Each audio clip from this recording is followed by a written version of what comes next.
There are moments in life when everything seems to be running out. Your strength, your hope, your resources. Moments when it feels like you've reached the very last piece of what you have. The last opportunity, the last chance, the last meal. In those moments, fear whispers, hold on to what you have. Protect the little that remains. But sometimes, God asks for something unexpected. Not because He wants to take from you, but because He wants to multiply what you have. Today, we're going to explore one of the most powerful stories of faith in the Bible, the story of the widow of Zarephath. A woman with almost nothing left, who discovered that one act of faith could change everything. This is the story of faith in the right meal. Section 1. A land in crisis 232 6 o'clock. The story takes place during one of the darkest seasons in Israel's history. The prophet Elijah had declared that there would be no rain in the land because of the people's rebellion against God, and the drought was devastating. Fields dried up, rivers disappeared. Crops failed, food became scarce, families struggled just to survive. Even the prophet Elijah had to rely on miracles. At first, God sent ravens to feed him by a brook, but eventually, even that brook dried up. So God gave Elijah a surprising instruction. Go to Zarephath. I have commanded a widow there to provide for you. Think about that in the middle of a famine. God sends His prophet to a widow, not a wealthy merchant, not a king. Not a landowner, a widow, someone already vulnerable, someone already struggling, and that is where the miracle was about to begin. Section 2. The woman with one last meal 6 o'clock to 11 o'clock. When Elijah arrived in the town of Zarephath, he saw a woman gathering sticks. This woman was the widow, and Elijah approached her with a request.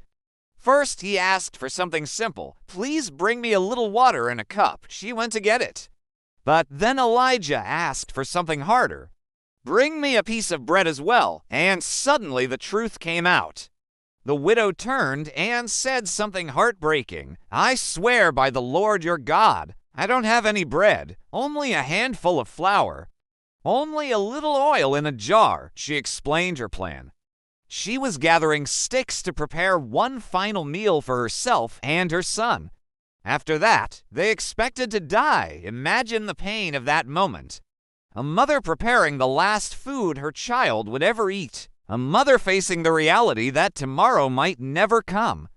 This wasn't just poverty. This was complete desperation. Section 3. The test of faith 11 o'clock to 16 o'clock. Then Elijah said something shocking. Don't be afraid. Go and do as you said. But first make a small loaf of bread for me. Imagine hearing that.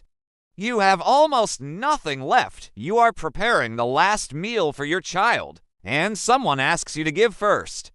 This moment was a test, not of resources, but of faith. Elijah continued with a promise from God. The jar of flour will not run out, and the jug of oil will not run dry until the Lord sends rain on the land. This was the turning point. The widow had two choices. She could hold on to what little she had, or she could trust the word of God spoken through the prophet. Faith often feels risky because faith asks you to believe before you see the results.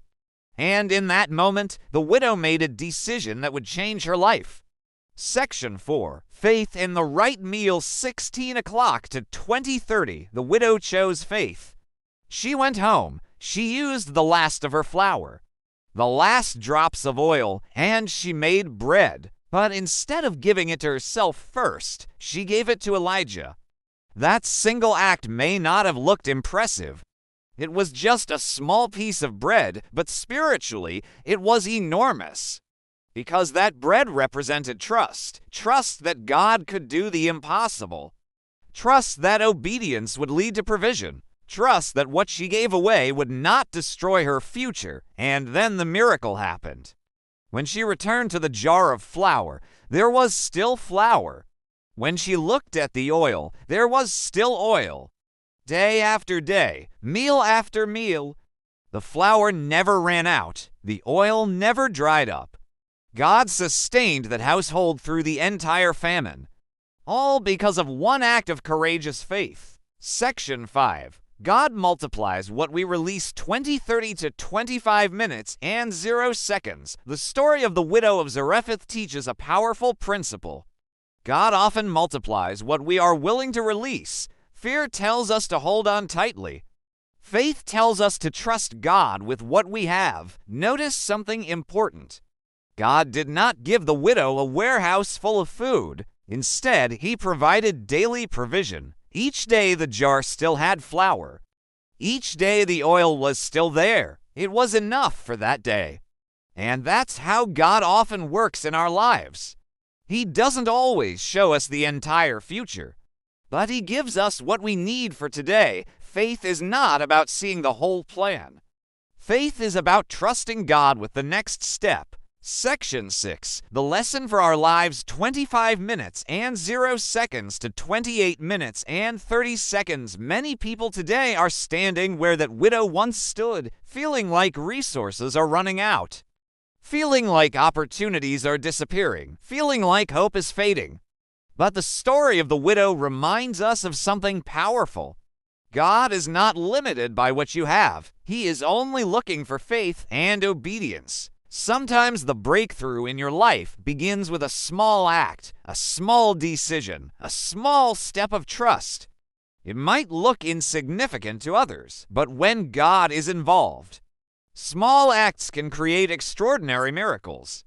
Conclusion: 28 minutes and 30 seconds to 30 minutes and 0 seconds. The widow of Zarephath started with almost nothing: a handful of flour, a little oil, and one last meal. But she ended up witnessing a miracle that sustained her family, not because she had abundance, but because she had faith. Faith when the situation looked hopeless. Faith when resources were limited. Faith when logic said it would never work. Her story reminds us that sometimes the miracle in your life is hidden inside an act of obedience, inside a decision to trust God, inside what seems like a simple offering. And when that moment comes, when you stand at the edge of your last meal, remember this truth: God specializes in multiplying what we place in His hands. And sometimes the greatest miracle begins with faith in the right meal.